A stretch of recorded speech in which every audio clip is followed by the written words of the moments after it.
The valley looked dead. From high above, the world was nothing but stone and ice and a blank river of snow winding between black cliffs.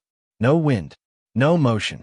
Even the skies seemed to be holding its breath, washed out blue pressed flat against the teeth of the mountains.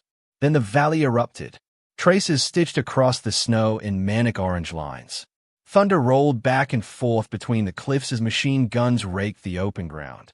The white surface leapt in furious plumes where rounds struck, turning the valley floor into a boiling sea of snow and shattered rock. Contact! Contact! Voices snapped over the net, overlapping, half-chewed by static. Lieutenant Cole Ward slid on his side behind a jagged boulder, boots scraping ice, breath tearing at his lungs. Snow dusted the front of his plate carrier and clung in clumps to his gloves. Pebbles and ice pellets pattered over his helmet as another burst chewed the rock just inches above him. Blue 1, sit rep, he shouted, voice raw, fighting to cut through the chaos. Talk to me. To his left, Doc Larson dragged a limp shape by the harness, boots plowing twin furrows in the snow. The wounded operator's leg left a crimson smear, stark against the white. Doc's face was pale beneath grime and melted flakes, his jaw set so hard a vein pulsed in his temple. Briggs! Ward yelled, twisting. I need that gun up.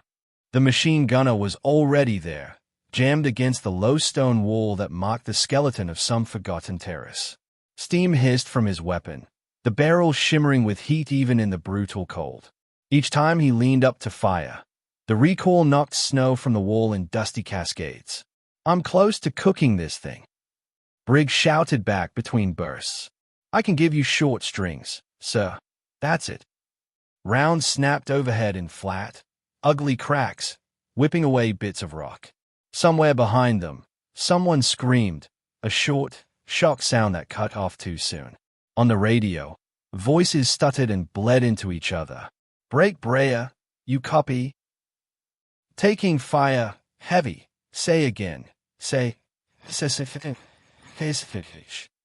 Ward jammed a gloved finger against the push-to-talk on his shoulder. Higher.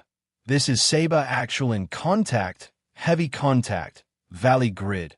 He rattled off numbers, watching chunks of stone leap from the cliff face ahead. Request immediate. Nothing. Just a wall of static, thick and wet, swallowing his words and throwing back only hiss. He tried again on a different channel. Same noise. Tried the bird's frequency.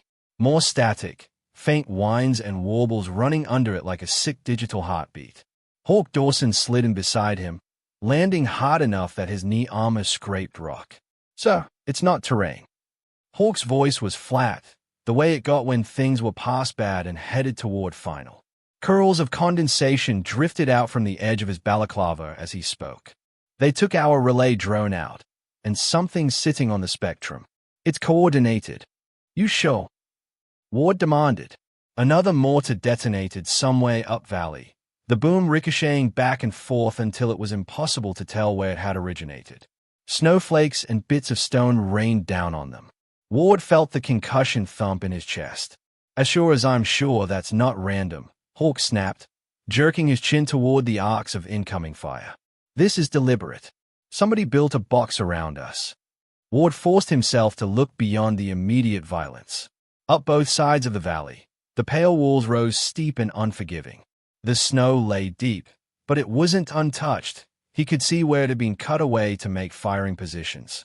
Dark mouths of cave-like recesses dotted the slopes. From those mouths, muzzle flashes winked like angry eyes, pouring fire down into the bowl where his team had been caught. Classic high ground kill zone. They were dead center in it. He scanned for gaps, for routes that weren't lit up. Every direction he looked, forward, backward, toward the narrow notch where they'd entered the valley, was covered. Movement meant exposure. Exposure meant the sharp, ugly crack of rounds finding bodies instead of stone. Another mortar dropped closer, this one landing just short of the low wall. The blast flipped a man in the air, his silhouette spinning in Ward's peripheral vision before crashing back into the snow with a dull, heavy thud. Ammo's burning fast. Briggs called, ducking as a spray of rounds shaved the top off the wall. We're not gonna hold at this rate. Ward's ears rang. His teeth ached. He felt the cold in his face, but no way else, as if his body had shut down anything that wasn't directly involved in surviving the next 10 seconds. He checked on document. The medic was pressed against a rock, both hands inside the wounded man's vest, elbows smeared red. Doc glanced up, eyes wide but steady, and gave Ward a little nod that said, "Not good, but I'm trying." Forks of tracer fire crossed each other in the air like some lethal lattice work. He could see where the enemy had sighted their machine guns to cover the valley's natural choke points. This wasn't a hasty ambush. This was built. He had walked his people, into a prepared cage. A round chipped stone by his cheek. Tiny fragments cut his skin. Warmth trickled down, vanished instantly in the freezing air. "Where is she?" he muttered without thinking. No answer came from the radio. No answer came from the valley floor. But high above them, there was another world. Up on the ridgeline, lying prone where the wind carved sharp lines in the snow, a single figure pressed herself tighter into the earth. Her hood and overwhites broke up her outline, turning her into another lump of frozen ground. Only the strip of skin from nose to brow, exposed to the air, betrayed the heat of life, faintly flushed, tiny crystals clinging to eyelashes. Petty Officer Morris's breathing was slow and measured, as if she were resting, not perched inches from a drop that plunged clean down to the valley below.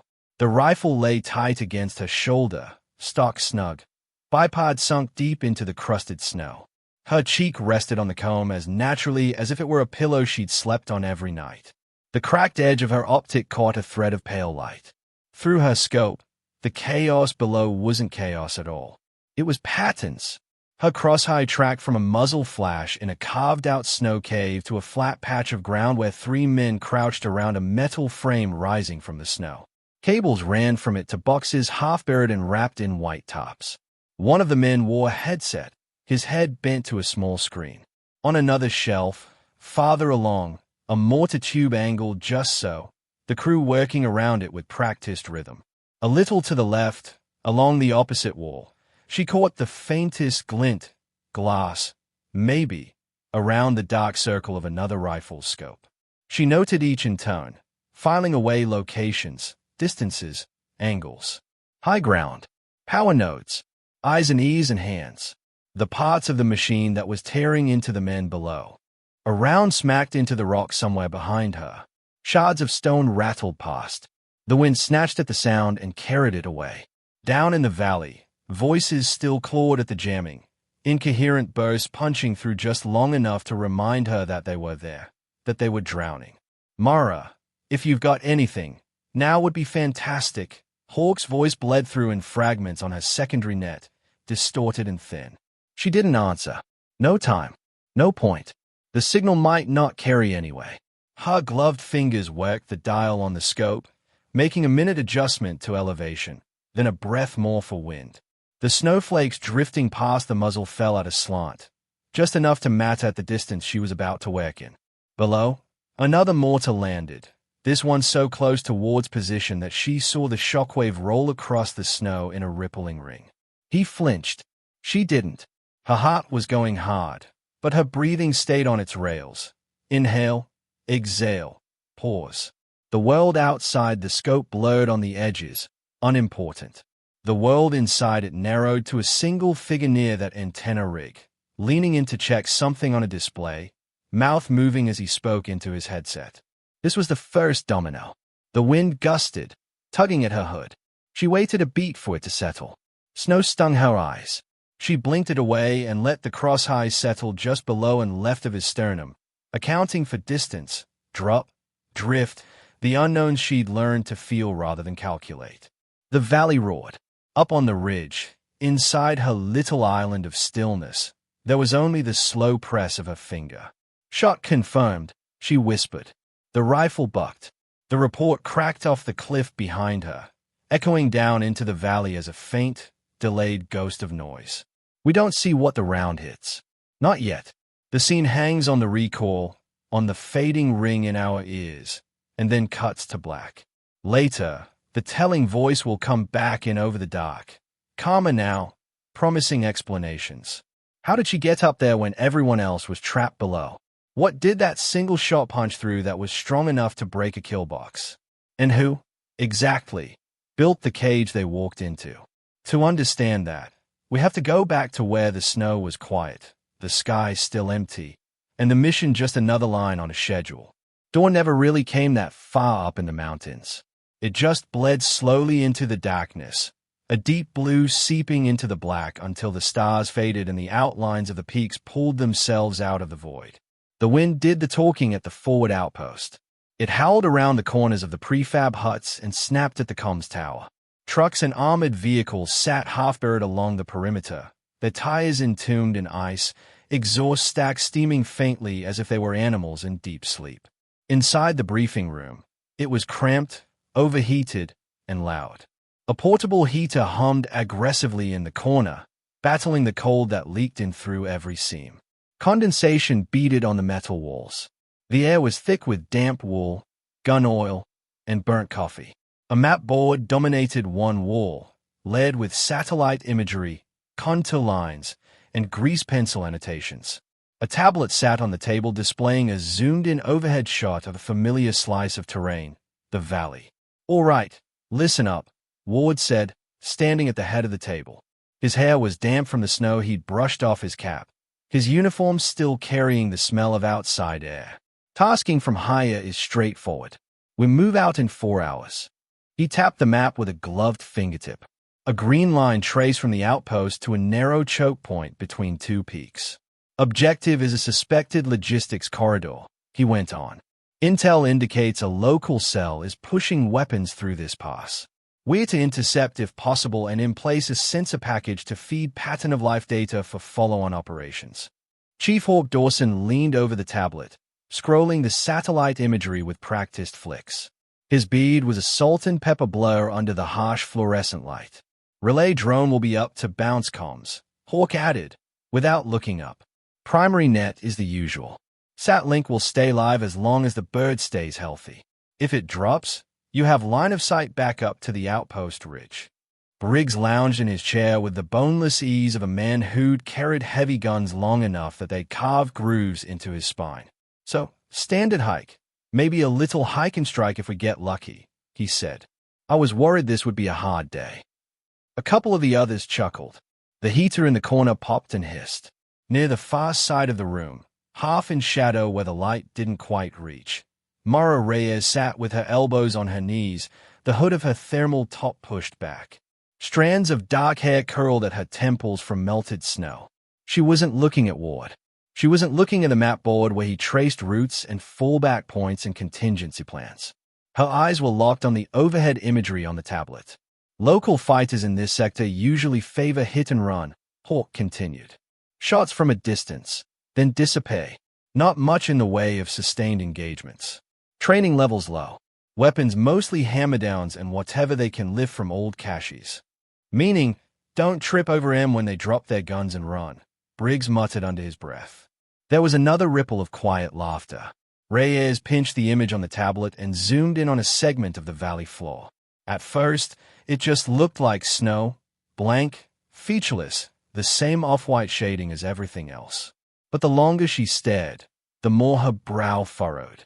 Near the base of one slope, where the snow formed a shallow bulge, there was a line. Not a natural curve. Not the jagged trace of rock pushing up from underneath. A straight line. Too straight for the way wind and gravity worked together. The way the light struck it, there was the faintest glint. Metallic, maybe. A reflection that did not belong to ice. She leaned forward, thumb hovering, about to say something. "And this," Ward said, tapping the hard case on the table, "is our package. Sensor array inside, hardened casing, fun for whoever gets to lug it." He nodded toward the squad. "We drop it at the specified grid on the far side of the valley. Command wants it tucked in, camouflaged, and online before we head out." "What's it actually do?" Briggs asked. "Besides make whoever carries it hate life." "Tracks signatures," Ward said. "Patterns. Don't worry about the tech. Just worry about keeping it intact." That was the end of the explanation. No diagrams. No further detail. Reyes's gaze darted from the tablet to the case. The black plastic was unremarkable, stamped with a serial number and a faded warning label. But the way Ward's tone had smoothed over the question stuck in her mind. She lifted her head. "Sir." "Movement plan," Hawk cut in, glancing at his watch and tilting the tablet so everyone could see. Not deliberately, but it was enough to force Reyes to lean back to clear the view. "We take Route Bravo, ridgeline here, then down into the valley from the north end." On the wall, he circled the valley. "We hug this side, stay under cover where we can. Drone overhead gives us early warning for any columns moving through. If we see the convoy, we interrupt it. If we don't, we still drop the package and get out before weather closes in." "Pretty," someone said, nodding at the imagery of snow and contours and numbers. "All of it so clean in here, so abstract." Reyes shot another look at the portion of the image she'd been studying. She could make out the faint line even from where she sat now. It was like a scar, subtle, deliberate. "So, that section of the valley," she began. Briggs's chair squeaked as he leaned back. "Question, Lieutenant," he said, raising a hand theatrically. "What's the over-under on us actually seeing this so-called logistics corridor? Last 3 times we've chased ghosts out there, we came home with nothing but sore knees." "That's why the sensor goes in," Ward said. "If the convoy doesn't show while we're watching, the package can watch for us. Let the tech do the waiting. We move in, set it, move out. Clean and simple. Clean and simple." Reyes closed her mouth. The moment had moved past her.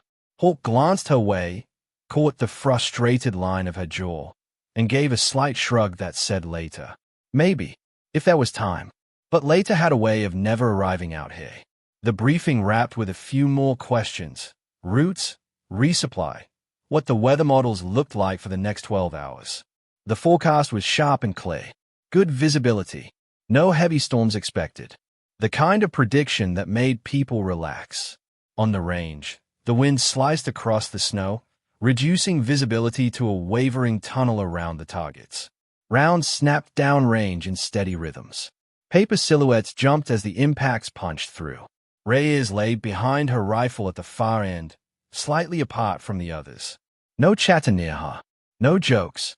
Just the crack of shots and the mechanical actions of a body that had done all of this 1,000 times before.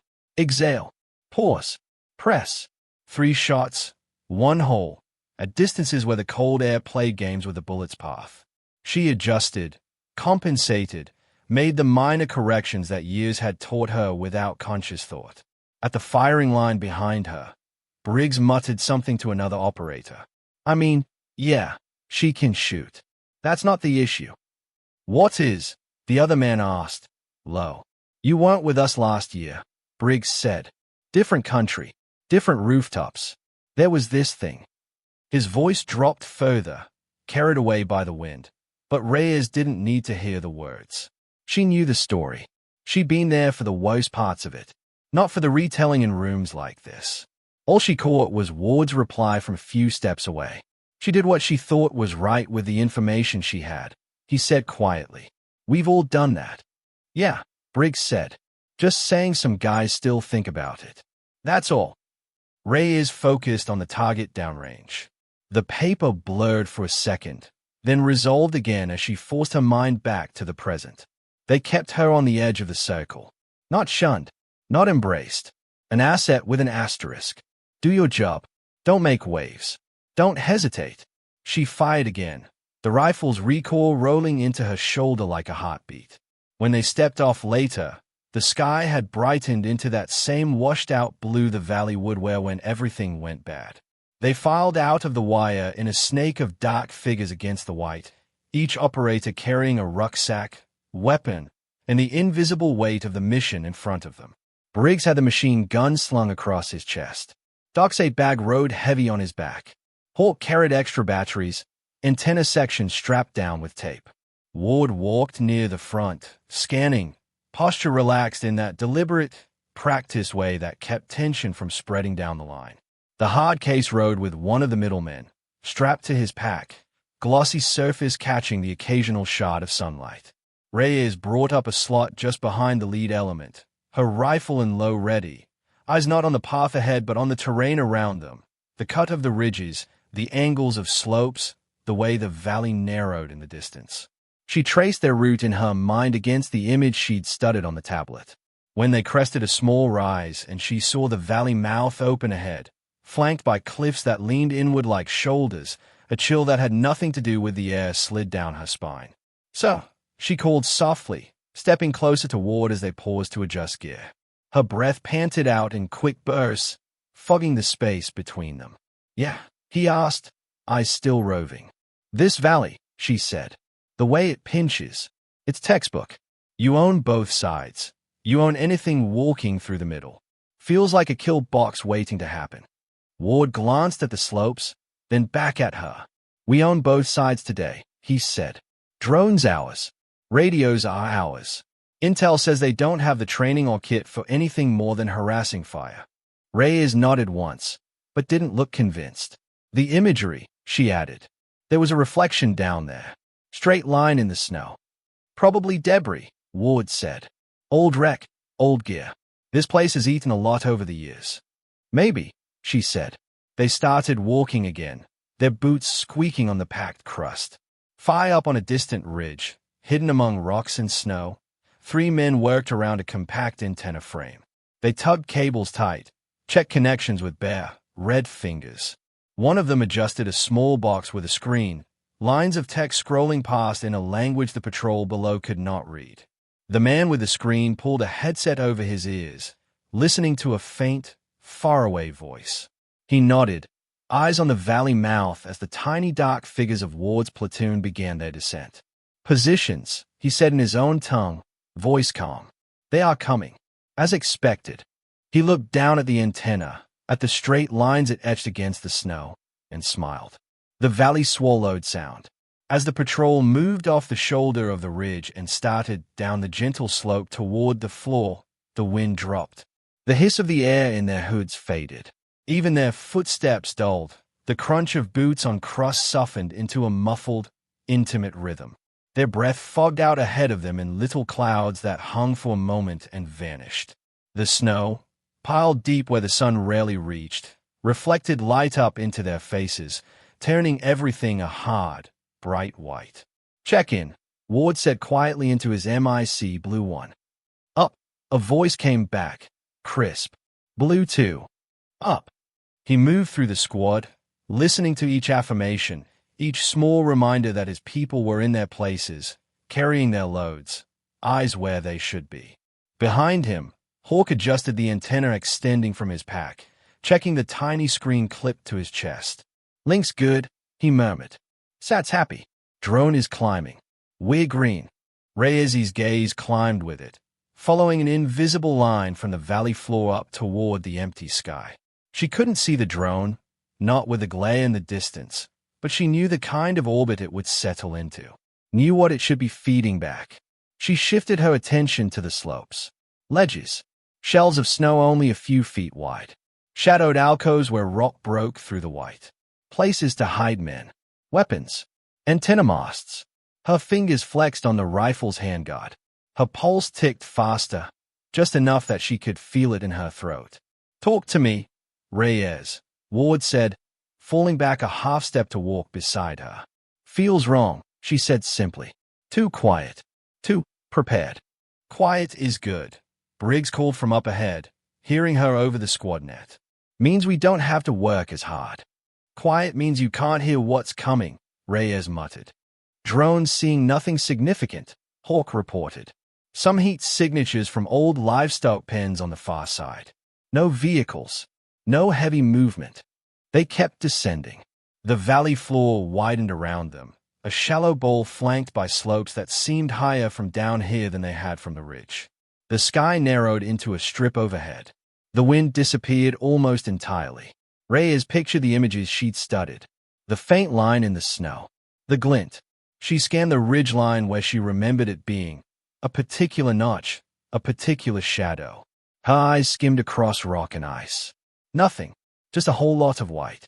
Hawk paused mid-step. The slight change in his posture, head cocked, shoulders tensing, was enough to make Ward stop as well. "What?" Ward asked. Hawk tapped his headset with 2 fingers, frowning.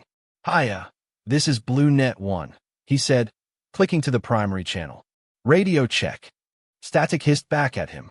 Could be terrain, Ward said. We're deep in the bowl now. Maybe. Hawk switched to the relay channel, the one that went through the drone. Relay, this is Blue Net 1. Radio check. More static. Not empty static. Not the clean absence of signal. This had a texture to it, a grain. Underneath the hiss, there were faint electronic squeals, little ghost tones that rose and fell in ways that felt too organized to be random. Hawk's jaw tightened. Backup channel, he said, switching again. The same. Talk to me, Chief, Ward said, his voice staying calm even as his eyes started moving faster along the slopes. Drone just dropped off the display, Hawk replied. Either it's behind terrain, or it's not there anymore. Lose it that fast.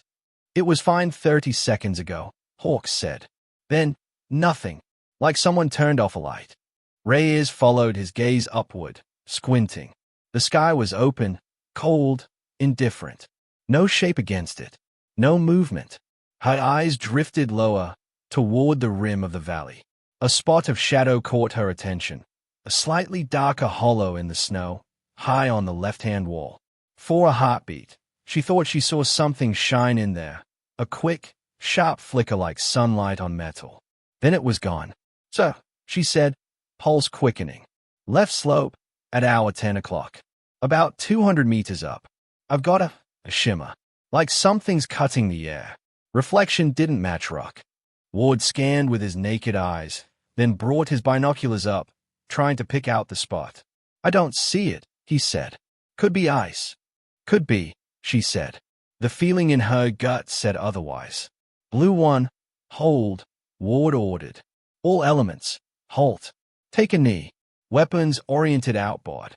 The patrol stopped.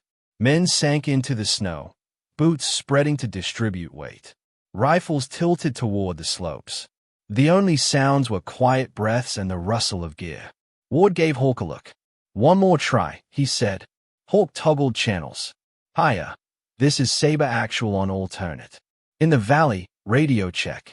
Over. The static that came back was thicker now. He could almost imagine it pressing against his eardrums. Short range. Ward asked. Hawk switched to intra-squad. Saber 1-1. This is Hawk. How copy? Loud and clear, Briggs's voice replied. Immediate. You in my ear, Chief. So they are not killing us entirely, Hawk said quietly, turning back to Ward. Just anything that reaches out of the valley. Deliberate, Reyes said under her breath. Somebody's sitting on us. She wasn't given the chance to expand. The first shot came from the right-hand slope. It cracked across the valley like a whip, sharp and flat. A puff of snow leapt up halfway between the lead element and the rest. Before anyone could react, a second shot hit the exact spot where Briggs had been a second earlier, a perfect correction on a walking target that had moved. Contact! Briggs yelled, already diving behind a rock outcropping. Right side, high. Then everything went off at once. Machine guns on both sides spat fire, their muzzles flashing in the darkness of carved-out positions. The sound hit the patrol like a physical blow, rolling over them in overlapping waves. Snow in front of them exploded in long, ragged furrows where rounds swept back and forth. Men dropped flat instinctively, some cursing, some silent. Ward's first thought was movement, get to cover, get out of the open. But as soon as one of the re-elements started to fall back toward a small cluster of rocks, rounds stitched the path, forcing them to hug the ground. Stay low, he shouted. Smoke, smoke, smoke. Gray clouds burst into existence as grenades were flipped out and detonated. But the smoke had to rise to spread, and in the seconds before it thickened, the machine guns claimed more of the valley floor. An RPG hissed out from the left slope, its warhead painting a faint trail through the air. It struck near the point man, the explosion tossing him to the side like a rag doll. The blast carved a bowl in the snow, flinging shards and body parts together in a sick, spinning maelstrom. Man down! Doc yelled, already crawling toward the ruined figure, bullets kicking up snow all around him. Cover me! Briggs swung his gun around and ripped a short base toward the left-hand firing point. His rounds chewed at the snow lip, but couldn't quite reach the gun hidden behind it. Mortar thumps echoed faintly from somewhere beyond the ridgeline. A second later, a round came screaming down, its impact far enough away that it registered as a warning more than a threat. Mortars, Ward said, throat dry. They've got tubes. They've got everything, Hawk replied grimly. This isn't a village crew with hammer-downs. This is structured. Another mortar dropped, closer this time, throwing men sideways, filling the air with pulverized ice and earth. The valley began to ring with the rhythm of it. Shot, burst, falling arc, impact. The bracket was tightening. Hawk glanced at the small device on his chest, fingers flying over the buttons. GPS is scrambled, he said. Location's drifting. I can't get solid coordinates out. Bird's not answering. Extraction is blind. How long until the extraction window closes? Ward asked, eyes on the slopes, counting firing positions even while he spoke. Fuel and weather give them less than an hour of play, Hawk said. But if they don't know where we are, that might as well be zero. On the left, Doc reached the wounded operator and yanked him behind a chunk of rock that barely counted as cover. Blood soaked through his gloves instantly. He swore, fumbling for a tourniquet. Hang in there, he murmured to the man, who was half-conscious, eyes swimming. We're not leaving you, hey. You hear me? We're not leaving you. Reyes pressed herself against a rock that had once been part of a larger boulder, her chest heaving. She peered through a narrow gap, letting her eye climb the left slope. There, in that hollow she'd been suspicious of. The snow had been cut away to create a shelf. A metal frame protruded from it, painted white. Men clustered around data boxes, one of them wearing the same kind of headset she'd glimpsed in the imagery. The antenna. The reflection. She could see it now, could see the faint shimmer in the air around it, as if the cold was warping to accommodate its signal. I've got their jammer, she said into the squad net, forcing her voice steady. Left slope, high, 200 up. Antenna frame with 3 bodies on it. Can you hit it from where you are? Ward asked. She shifted position, tried to bring her rifle to bear. The angle was wrong. The rock in front of her blocked the shot. When she angled around it, rounds snapped against the stone inches from her face, forcing her back. Negative, she said, fury and frustration flickering under the word. Angle's bad. I'm boxed in. Another mortar landed even closer. The concussion bounced her helmet against the rock. Her ears rang. We need to move, someone shouted. We stay here. We get buried. To where? Another voice yelled back. Everything's covered. Ward looked around, mind racing. Every route he picked out was already under fire. The valley narrowed ahead into a throat that funneled them exactly where the enemy wanted them. Behind them, the way they'd come in was raked by overlapping machine gun arcs. The enemy had prearranged this. They knew the routes, knew the distances, knew the line their targets would take. He glanced at the hard case, still strapped to the operator's back. The man was pinned behind a rock, staring wide-eyed at the slopes, one hand gripping the strap like it was a lifeline. The understanding hit Ward with a cold clarity. They were never meant to hit a convoy. They were the convoy, the case, the unit carrying it. That was the prize. The mortar rhythm accelerated. Shot, shot, shot, bracket walking in. The jammed radios whispered useless static in their ears. The slope spat fire. The valley tightened its grip. We're not getting out of here, Ward muttered, half to himself, half to the mountain that had become their cage. Not like this. Somewhere high above them, hidden in rock and snow, a single rifle was settling onto its first shot. By the time Ward slid into the shallow defilade that passed for a command post, snow and stone dust had caked his gear. The air stank of burned propellant and singed fabric. The world beyond the little pocket of cover was a blur of white and flashes. Hawk crouched next to him, the antenna on his pack bent where a round had clipped it. His face was streaked with soot, his eyes bright and hard. They're tightening the net, Hawk said, nodding toward the slopes. Spotters are walking the fire. Mortars are adjusting fast. This is rehearsed. How many positions? Ward asked. Machine guns on both sides, at least 4. RPGs, mortars. I'm pretty sure there's at least one rifle up there that's better than what the others are using. We move anywhere, they're just within seconds. Casualties. Ward forced out. 2 critical, 3 walking wounded, Hawk replied. Doc's doing what he can, but one of the criticals. He shook his head. He needs a bird. Soon. Ward ground his teeth. We can't even tell the bird where we are. Not until that jammer dies, Hawk said. Assuming they let anything out even then. Reyes slid into the defilade on her stomach, snow crusting her sleeves. She pushed her hood back with one hand, eyes burning. I've got their node, she said without preamble. Left slope, near the shoulder. They carved a shelf, dropped an antenna in, covered the rest in fabric and snow. That's what's sitting on us. You can't hit it from here, Ward said. It wasn't a question. He'd seen her try. Not from the floor, Reyes agreed. But there's a way up. She jerked her chin toward a narrow gash in the slope farther down valley. It looked like nothing at a glance. A twisted line of shadows and ice where rocks had fractured in some long-ago freeze. There's an ice chute and a goat track along that side, she said. Angled, tucked under a lip most of the way. It leads to a shelf above their position. From there, I can see the antenna, the mortar pit, their overwatch. All of it. Ward stared at the route she described. The chute was steep. The snow looked unstable, the rock beneath it slick and unforgiving. It would be a hard climb with proper gear and time. They had neither. You'd be fully exposed if they spot you, he said. No rope team. No belay. No comms above squad net. And even that spotty. You fall, nobody catches you.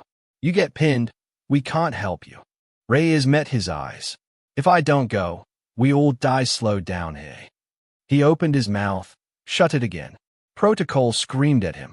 You don't send a single operator off on an unauthorized solo climb in the middle of a coordinated ambush. You regroup. You call for support. You find another way. But there was no other way. No support.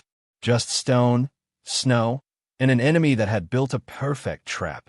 Hawk watched him, jaw working. So, he said quietly, if she can get eyes and start taking out their key nodes, I can try to ride any cracks in the jamming and push a burst out to the bird. Right now, we're dead in the water. We stay. We get buried. We move blind. We get cut apart. This is the only play that isn't suicide by default. Ward looked at Reyes again. He thought of the whispers in the range house. Of operators who still treated her with cautious distance. Of the file on her last deployment. The one that contained words like errant round and collateral and hesitation in cold, clinical lines. He thought of the way she'd looked at the imagery, seeing things nobody else had seen. He thought of the antenna up there, humming away, pinning them in. Yeah, he said at last. You're not going with full load.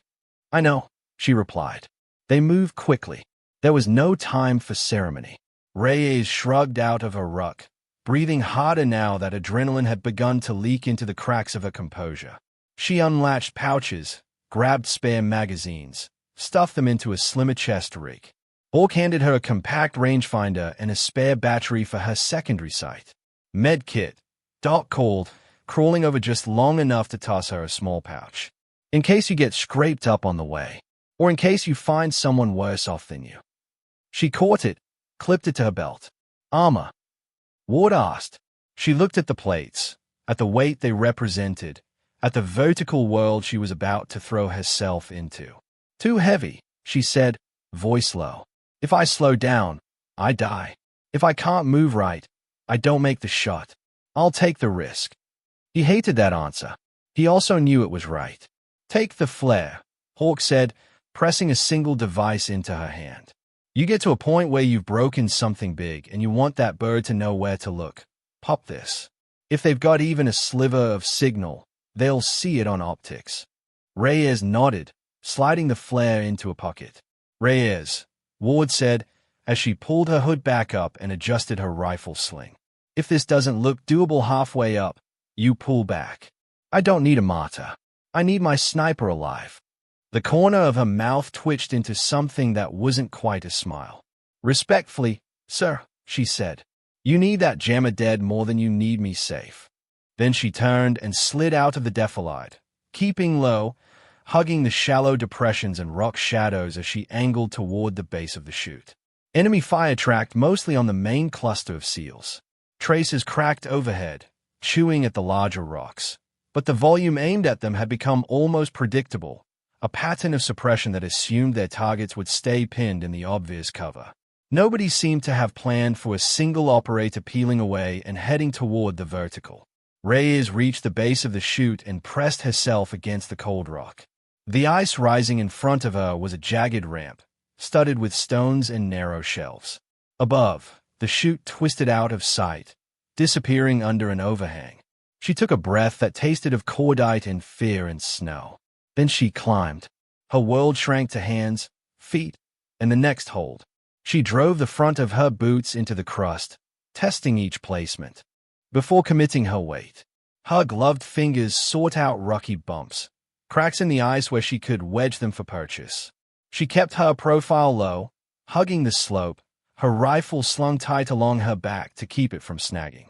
Below, the valley roared. Machine guns chattered. Mortars boomed. Men shouted. The sounds reached her as a laid rumble, less distinct with each meter she gained. Up here, the wind had returned. It whistled down the chute, stripping warmth from her face and hands. Snowflakes bit at her eyes. The air was thin, cold enough that every inhale felt like it scraped her lungs. Halfway up, she slipped. Her boot punched through a crust layer into soft powder. The sudden drop robbed her of balance. Her weight swung out. Her rifle smacked hard against a protruding rock. Pain lanced up her spine as the sling jerked. She caught herself with one hand, fingers screaming as they clamped down on an edge of frozen stone. For one terrible moment, her body swung free, boots scrabbling at the ice. If she fell here, she'd tumble all the way down. Rocks, ice, bones shattering against unyielding ground. The thought flashed like a camera flare and was gone, shoved aside by training and stubbornness. Not today, she breathed. She found a new foothold, jammed her boot in deep, and heaved herself back into contact with the slope. When she paused on a small, uneven shelf to catch her breath, she dared a quick glance at her rifle. A spiderweb crack ran across the edge of the optic's front lens, radiating from a point where it had struck the rock. It hadn't shattered completely, but the damage would distort parts of the sight picture. Perfect, she muttered. She unclipped the optic, checked the backup sight, the one that sat lower, simpler, more robust. It was intact. No fancy magnification. No pristine glass. Just a reliable reference point. She slid the optic back into place anyway. At the distances she was planning to work at, she'd need the reach. She'd just have to work around the flaw. Higher up, a small snow squall drifted across the top of the chute, a gauzy curtain that turned everything beyond it into a gray blur. Visibility collapsed. Reyes closed her eyes briefly, visualizing the path ahead. From the imagery, from the ground, from the subtle angles she'd seen on the way in. A twist left, a small ledge, a bulge where a boulder pushed out, offering just enough space to rest a knee. Then a final stretch to a shelf that sat under the rim, shielded from direct view. She moved into the fog.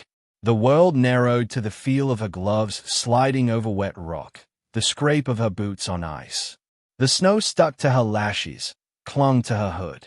Her breathing echoed loud inside her skull. Below, Doc worked frantically over the wounded operator, fingers numb, mind racing. "Stay with me," he said, not knowing if the man could even hear him. "She's moving. She's going to get us an opening. You just have to hang on." Reyes didn't hear him. She didn't need to. Near the top of the chute, a new sound threaded through the wind. The low, throaty rumble of engines. Not the distant thud of the outpost generators. Not the note of aircraft overhead. Trucks. Small ones, by the sound. Climbing along a track on the far side, headed toward the ridge. She flattened herself against the rock, heart hammering. The engine noise grew, then faded as the vehicles passed behind the ridgeline. Voices followed, faint, distorted by distance, carried in snatches. A different radio net crackled, words in a language she didn't speak. The tone was enough, confident, controlled. Reinforcements. moving toward the antenna, toward the mortars. She clenched her jaw, forcing her grip to stay steady. The clock had been running before. Now it had hands. She pushed herself the last few meters, muscles burning. When she finally rolled onto the narrow shelf beneath the ridge, she lay still for a second, cheek pressed to the snow, chest heaving. The shelf was barely a meter wide in places, sloping slightly toward the drop. Above it, the rock jutted out, hiding her from direct view from below. One wrong movement, and she'd slide off into the air. She listened. The valley's chaos was muted now, a recorded battle played in another room. Closer at hand, she heard the clink of metal on stone from somewhere to her right. Someone adjusting a weapon, a foot shifting on rock. Just beyond the curve of the shelf, past the edge of the rock that hid her, the enemy's nest waited. And somewhere in that maze of equipment and bodies, the device that kept her people trapped. She rolled onto her stomach, cradled the rifle in front of her, and began to crawl toward the edge. From her precarious shelf, the battlefield laid itself out like a brutal, living map. Reyes eased forward until the toes of her boots pressed against the rock behind her and the edge of the world dropped away inches from her forearms. She planted the bipod deep into the snow, feeling the legs bite down. The rifle became an extension of the ledge, anchored into the mountain itself. She took a breath and let her eye fall to the optic. The crack across the lens warped the image at the periphery, bending lines and stretching shapes. In the center, the picture was still mostly clay. She dialed the magnification until she found the balance point between detail and clarity. Then she scanned. Below, the SEAL platoon looked smaller, more fragile than they felt from within. Dark figures behind pale rocks, moving in short, desperate bursts whenever the fire shifted. Smoke pooled in low spots, stirred by explosions into tattered curtains. On the left slope, almost level with her now but 100 meters away, the antenna nest crouched in its hollow. Metal struts, cables, boxes. 3 men inside it, one seated at a device with a small screen, fingers dancing over controls, another feeding cable, a third on watch, rifle slung. Higher up and farther out, she found the mortar team. The tube perched on a scraped flat patch of ground, its base plate sunk into a bed of compacted snow. A man stood next to it, binoculars glued to his face as he called corrections to the crew. She shifted again, following the gleam of glass on rock until she found the opposing sniper's hide. A narrow slit in a snow wall, dark inside. The faint circle of a scope lens glinting when he moved his head. Closer to the valley floor, near a rutted path that looked like the remains of an old goat track, an RPG team crouched behind a rock, launcher resting across one man's shoulder while another lined up a sight. And near the center of it all, standing beside a cluster of more sophisticated-looking equipment, was a man giving orders. He had a radio handset pressed to his ear, a headset over it. His coat was better quality than the others. His stance was relaxed, engaged, confident. The men near him glanced his way often. When he spoke, they moved. The mastermind note. Reyes's breathing slowed. She built the ladder in her head without needing to write it down. Jammer first. Cut the cage. Mortar spotter second. Stop the bracket. Counter sniper third. Free the vertical. RPG team fourth. Protect the escape line. Commander last. Break the spine. She checked her magazines. Counted the rounds she had. Not enough for mistakes. Not enough for panic. Reyes. Ward's voice came through faint on the squad net, shredded by distance and interference. Talk to me. You in position. On the shelf, she whispered, not trusting the net to carry much more. I have eyes on your world and theirs. Can you reach that antenna? Hawk asked, his tone tight. Yes, she said. But once I start, they're going to know I'm here. Then make the first shot count, Ward said. She exhaled, scenting the crosshair on the chest of the man at the jammer. He hunched over the device, lips moving as he spoke into a throat mic. A cable ran from the box to the frame of the antenna, where thin metal rods radiated out like the ribs of a skeletal umbrella. She nudged the crosshair a fraction low and left, compensating for distance and the wind slipping between the mountains. The crack in the optic threatened to distract her. She dismissed it, focused on the clean center. Her finger pressed. The rifle barked. The stock thumped into her shoulder. The round traced an invisible line across the cold air. Through the scope, she watched the man jerk backward, a splash of dark red blooming across his chest. He tumbled out of view. The cable he'd been adjusting tore loose, snapping away from the device in a spray of sparks. The antenna frame shuddered. One of the rods sagged.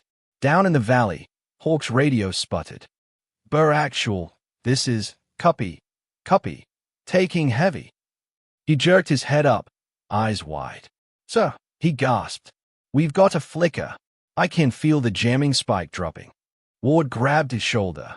"Get the bird," he snapped. "Now." Hawk switched channels with frantic precision. "Razor 1, this is Saber Actual," he called. Static clawed at the words, but there were pockets now, holes punched through the interference by Reyes's shot. "In contact, heavy. Valley grid." The net spit and squealed. Then, faintly, like a voice calling through a long tunnel. "Saber Actual, this is Razor 1. Read you weak. Say again, grid."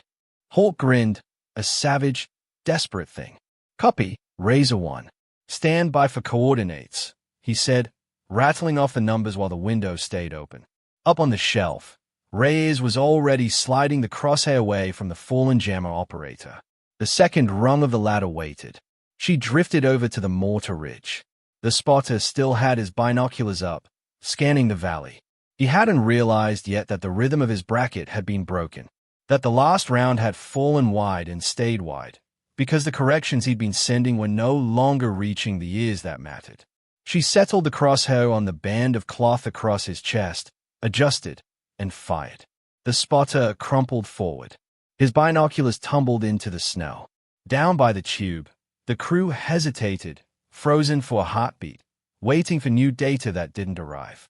One of them, bolder than the rest, grabbed the sighting device and tried to take over, but he lacked the practice. The next round fell far beyond the valley, detonating against a distant slope with harmless spectacle. In the valley, the explosion stopped walking closer. Operators raised their heads a little higher, willing to risk that extra inch of profile to move to better rocks, better angles. "Mortars are dropping off," someone shouted. "Whoever's up there, keep doing it." The opposing sniper was next.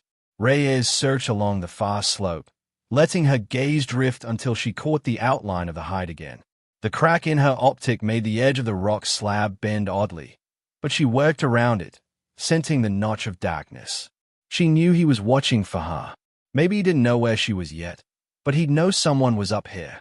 She saw the faint shimmer as he adjusted his own rifle, scanning, searching for the origin of the shot screwing up his world. She hovered on the edge of committing, waiting for the tiny tell that would let her pin him down. A reflection, just for a fraction, a blink of light off his lens. She fired. The recoil rocked the rifle, sent a small shower of snow sliding off the edge of the shelf. Through the glass, she saw the dark shape inside the hide jerk and go still. Below, a seal who'd been hugging the valley wall, unable to move under the sniper's gaze, saw Round stop stitching the rock beside him. He took the chance, juking to a new piece of cover that gave him a better angle on one of the machine gun nests. "Snipers off our necks," he yelled. "We've got room." Ward heard it, heard the subtle shift in the battle's tone. The fire from above was still heavy, but it had lost some of its cruel precision. He looked toward the spur on the far side of the valley, an uneven rise that could serve as a staircase toward an alternate route out. "Hawk," he shouted. "Once you've got that bird locked in, we're shifting. I want teams rotating in pairs to that spur. Use every lull you get." "Copy."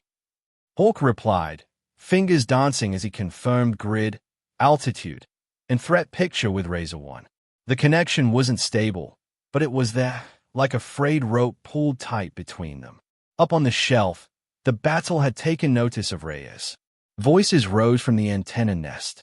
Men pointed. One ducked behind the gear, shouting into a radio. A new voice joined the enemy net, calm, accented, used to command. Reyes couldn't understand the words, but the cadence was unmistakable. Whoever that was, he was the architect. The one who'd chosen the valley, the positions, the frequencies to jam. She heard another sound then, a faint buzz, like an angry insect. A small drone floated up from behind the ridgeline, its camera eyes swiveling, rotors whining as it climbed. Of course, she muttered. It began to sweep laterally, scanning. It knew roughly where the shots were coming from. This side, this band of elevation. It would find her soon enough if she stayed obvious. She dropped her face to the snow, pressing herself flat. Her hood and white overgarments blended with the shelf. She held her breath as the machine drifted closer. The drone hummed directly overhead, its shadow sliding across her. The camera swung, pausing for a fraction as it passed over the shelf. She stayed as still as the rocks around her, muscles screaming at the strain. Snow melted against her cheek, soaking into her balaclava. After an eternity compacted into seconds, the drone moved on, edging toward the far side of the ridge. She let out a slow, controlled exhale. Below, the RPG team was getting ready to ruin Ward's plan. From her vantage, she saw them shift their position, creeping along the track toward a spot where they'd have a clear shot at the spur the SEALs were eyeing for their escape. Time for the fourth rung. She rolled slightly, ignoring the protest from her shoulders, and swung the rifle around. The cracked optic turned a patch of rock at the edge of her vision into a warped smear, but the center stayed true. She put the crosshair on the man shouldering the launcher, noting the angle of his body, the tension in the muscles of his arms. She fired as he stood up to take aim. The shot caught him high in the torso. He toppled backward, the launcher twisting away. The other man lunged for it, grabbing at the tube. In the scramble, they knocked it against the rock, sending the rocket skittering onto the snow. A second later, the warhead detonated prematurely, ripping a gash in the slope, flinging both men into the air. The path to the spur stayed uncut. RPGs down, someone in the valley yelled. We've got a lane. Ward didn't hesitate. Go, he roared, pointing toward the spur. Two at a time, leapfrog. Move. Teams broke from cover in pairs, sprinting hunched over the uneven ground while others laid down suppressive fire. Snow kicked up around their boots as stray rounds chased them, but most made it in one piece, sliding behind new rocks. With the jammer shattered, the mortars disrupted, the sniper gone, the RPG team broken, and the commander dead, the enemy's once perfect machine devolved into scattered parts. Some fighters kept shooting, stubborn or unaware. Others began to fall back toward tracks that would take them out of the kill box before the promised aircraft arrived and turned the mountainside into a target range. Ward's team reached the base of the spur, chest heaving, lungs burning with cold air and smoke. They began to climb, boots slipping on the incline, hands grasping at rocks. Keep moving, Ward urged, grabbing the strap of the case-bearer and hauling him over a particularly bad patch. We've got a bird coming in hot and not a lot of time before they figure out a new plan. Behind them, Hawk raised a small device, watching the tiny icon that represented Razor 1 move closer on the screen. They are 3 minutes out, he called. Get ready to pop a mark. Hawk didn't know that a single operator was fighting a private war on the ledge above, knife and barrel against men who'd climbed up to silence her. He didn't need to know. Not yet.